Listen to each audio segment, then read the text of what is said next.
If you're trapped in the caustic suck of winter, like we are here in southeastern Pennsylvania, I'll show you how to get salt off of your vehicle without having access to a hose or without going to one of those costly and inconvenient car washes. Here goes.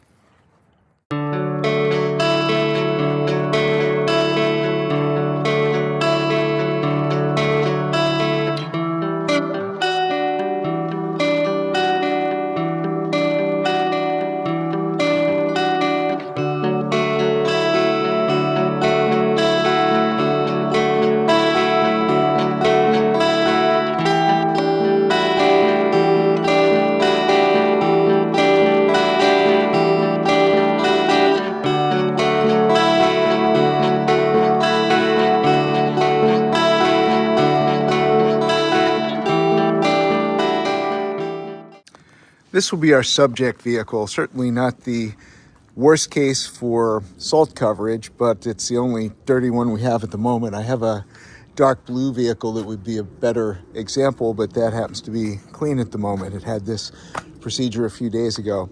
In any case, just a quick walk around. You can see there's some fairly heavy salt buildup on the tires, in the wheel wells, side of the body. It's a little hard to tell, but you can sort of see the white over the white salt that is.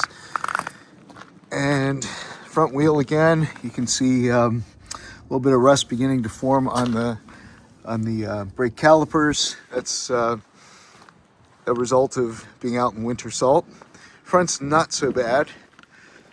Wheel again, side again, wheel again, and of course the worst part is quite often the back. We've been on the highway and the back seems to pull in the worst of the mist and crap, I guess from the vacuum created the air pocket, if you will. In case this lower panel's pretty bad, and underneath we can see some salt residue on the lower portions of the rear control arms. So we're gonna take care of all that. Let me show you how. What you need is a salt neutralizer. I use this brand Saltaway. I have for a number of years. A container like this will probably last me 3 to 5 years, even with several vehicles in the fleet. And then of course you need a weed sprayer, typical garden sprayer. You also need warm water and a sink to fill the garden sprayer with. Let's get started. So the instructions show us that we need a 1.5% solution. That's 2 ounces per 1 gallon. A garden sprayer is typically 1 gallon. So figuring out 2 fluid ounces is not difficult. Use a measuring cup. I eyeball it quite frequently. And the only danger, I guess, would be if you didn't use enough. In the past, I've used a little too heavy a concentrate. It seems to work okay on the salt. The one disadvantage is it leaves a little bit of an excessive film on the vehicle as it dries. It doesn't run off as well. Not that the residue is harmful, but it makes the vehicle look less clean. Anyway, let me mix this up and we'll get started. So you want to use warm water, not hot water. The spray bottle probably won't accommodate hot water, and also pouring hot water on cold metal isn't such a good idea. Here's the solution. It's this dark blue, sort of an aniline blue. It will stain, so keep it away from anything you don't want to turn blue. So here we have slightly warmer than lukewarm water. Let me adjust that slightly. We're going to mix up half of a spray bottle full because it's a small vehicle. This is some exciting footage right here. All right, that ought to do it. Let's get out there and get on it. Let's talk about temperatures for a moment. Obviously, the colder it is, the less reactive the salt is on the vehicle and on the roads.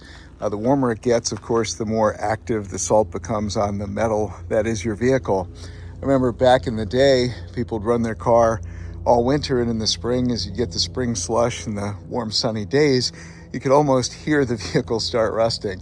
I mean, the vehicles would appear reasonably clean and rust-free during the course of the winter, and then come the first 1 or 2 spring warmths and damp days, all of a sudden you have rust spots popping up on the bumpers and the hubcaps and the like. Anyway, cars don't have chrome bumpers anymore. However, they do have components, both removable components and structural components, that are vulnerable to the effects of these caustic solutions they use to keep our roads clean and purportedly safe. Anyway, enough about that. Let's get started with the cleaning. So we're going to do the passenger side of the vehicle. Let me get the sprayer.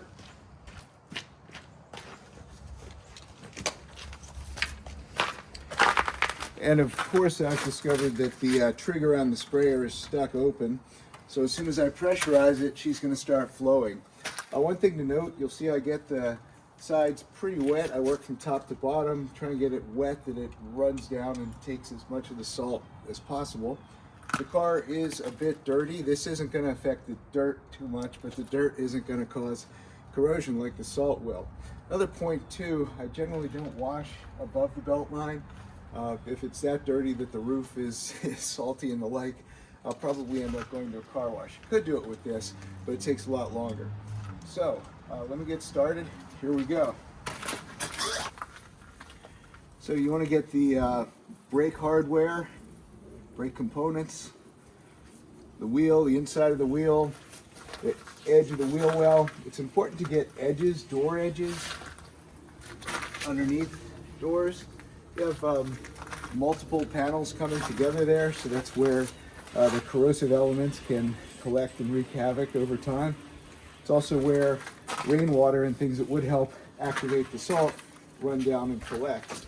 So you can see we're getting it fairly wet, generously wet, drips down in a cascading effect, taking hopefully the harmful salt with it, and the salt that remains is hopefully being neutralized.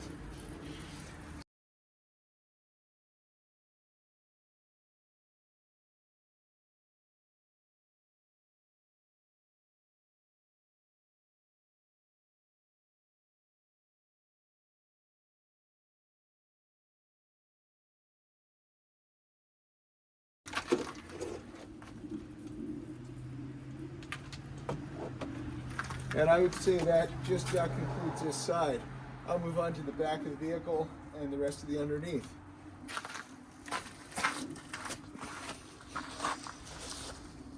Now we're going to do the back of the vehicle.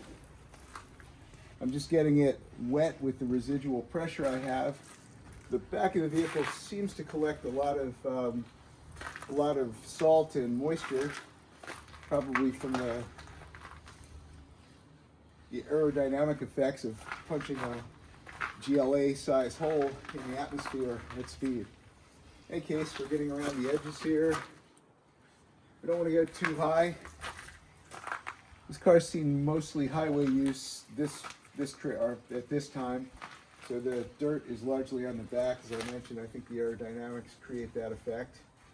A good place to also get, though, is in the front of the car where the radiator and other cooling components are through the grill. The salt and garbage, caustic garbage, will come through the grill and attack those components as well. In any case, we're using the same generous solution approach here. Have to pump up the broken sprayer. If I wasn't filming a video, it would probably work just fine. In any case, getting around these seams is critical. Let's get down here in the lower panels.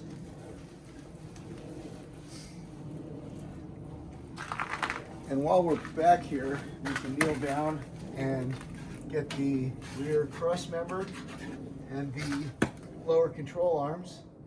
I'm not going to get on my back and try and get it any more effectively. There we go.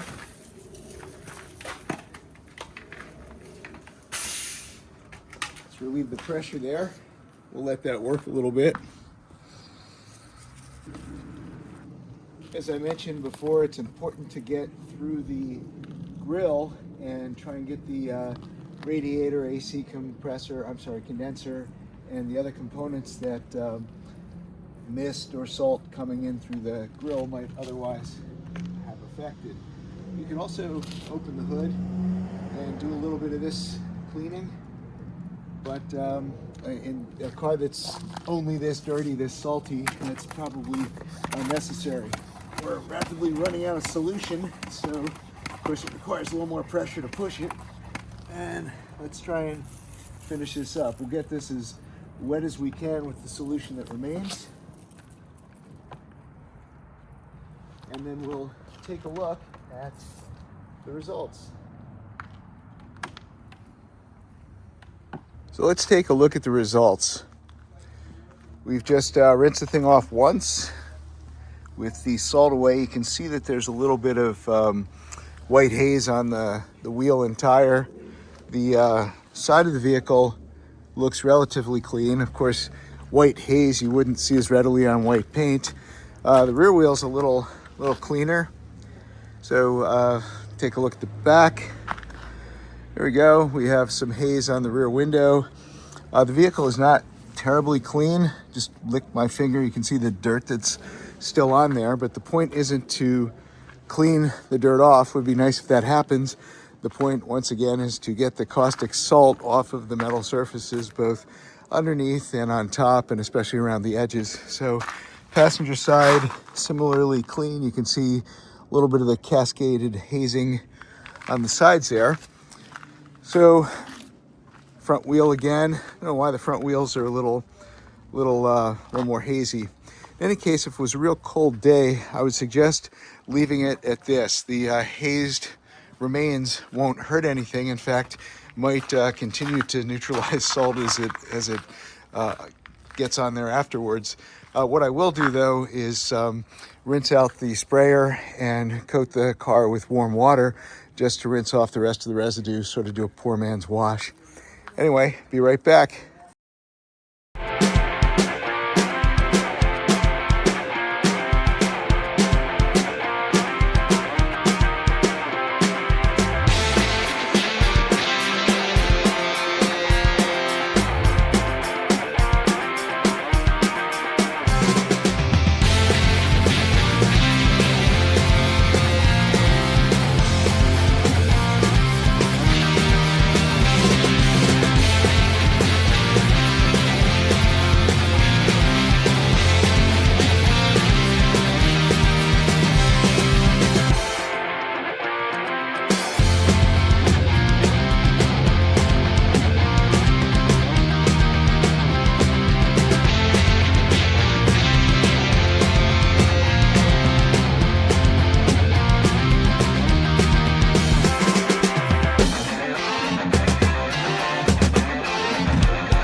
So all in, that was about 15 minutes. Tough to say exactly. There was the camera setup time, the talking excessively. Of course, the sprayer itself is kind of crap. So with a better sprayer or even some sort of power sprayer, I think you could bang this out quicker. In any case, once it dries, we'll do a walk around, see how we did. Also, I'll tell you a little bit about the cavity wax I use for the undercarriage. You may wonder why I haven't focused excessively on the undercarriage, but we'll talk about that in a moment. So when and why would you want to do this when there's such things as car washes? Well, first let me say there's nothing better than hand washing your car with warm soapy water. That is a soap designed for cars, and of course a soft microfiber sponge or towel or what have you. However, in the dead of winter, your choices are somewhat limited. For one, the touch car washes, the ones with the brushes and the foam thingies, the foam fingers that rub over your car and all, well, one, they can be a little crowded in this time of year when people want to get their cars washed. Secondly, in my opinion, the sponges and fingers and brushes and all might be clogged with dirt and salt and grime from everyone else's vehicle. I had a bad experience with one of those car washes years ago on one of my earliest cars, where it scratched the heck out of the finish. Not deep scratches, but it looked like it was gone over with 220 sandpaper, and I haven't been back since. Well then, what about the non-scratch car washes? Well, or non-touch car washes. Hopefully non-scratch as well. Ones you spray yourself. I'll use those on occasion. However, if it's deadly cold, you get in one of those car washes and you're slip sliding on all the icebergs that are there on the floor, could break something. If it's a little bit warmer, when everybody seems to want to wash their car, then there's a big line, and the roads are generally slushy and grimy, and you get your car almost as dirty on the way home. So then you wait longer, and then of course the warmer it is and the nicer it is, then the the more aggressive the salt that remains on your vehicle is. So there's also the cost. Yeah, I'm not sure what car washes cost in your area, but I think they're $3 for 3 minutes at the do-it-yourselfer near me, and $6 to $10 on up for all the fancy schmancy ones.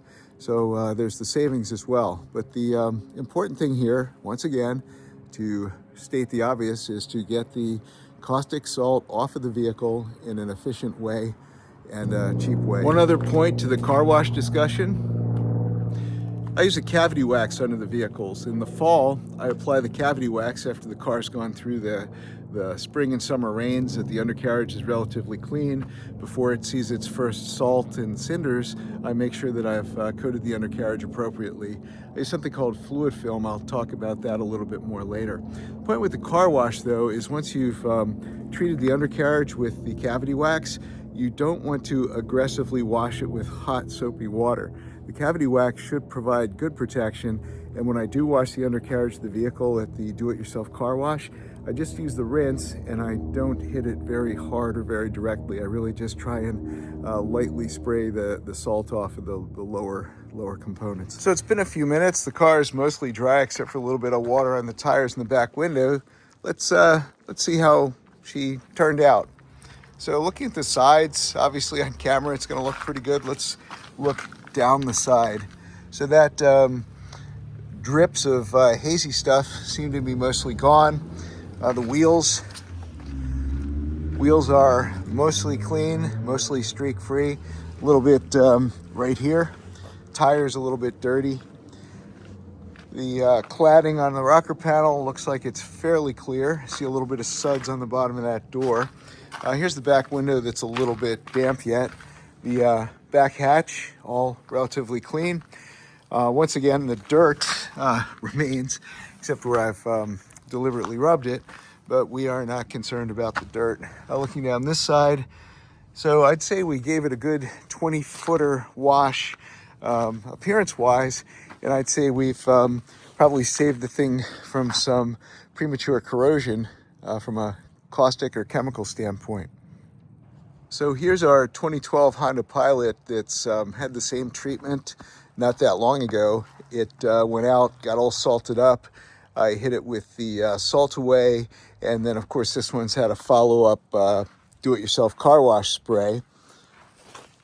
And you can see it's relatively clean.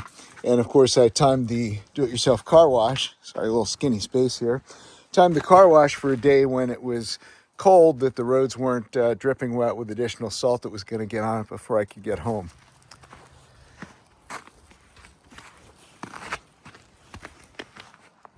I mentioned cavity wax. I treat the vehicles that see the winter, I treat them underneath. The undercarriages in the late fall before the first snow, I use something called fluidfilm. It's a lanolin product, which is essentially sheep oil. I think it was developed by the U.S. military or for the U.S. military in World War II. It's much lighter than cosmoline. It's much lighter than and easier to apply than wax oil. I think there's a newer product called Surface Shield. I forget the name of the company, the same one that does the most popular penetrating oil. In any case, this has been my go-to for a while. Just use this little spray nozzle to get it inside frame rails, and the trigger there to help me hold the can a little more vertical as I'm applying it, get the last bit out of the can. So here's the undercarriage of our Honda. Again, it's a 2012, which makes it 14 model years old.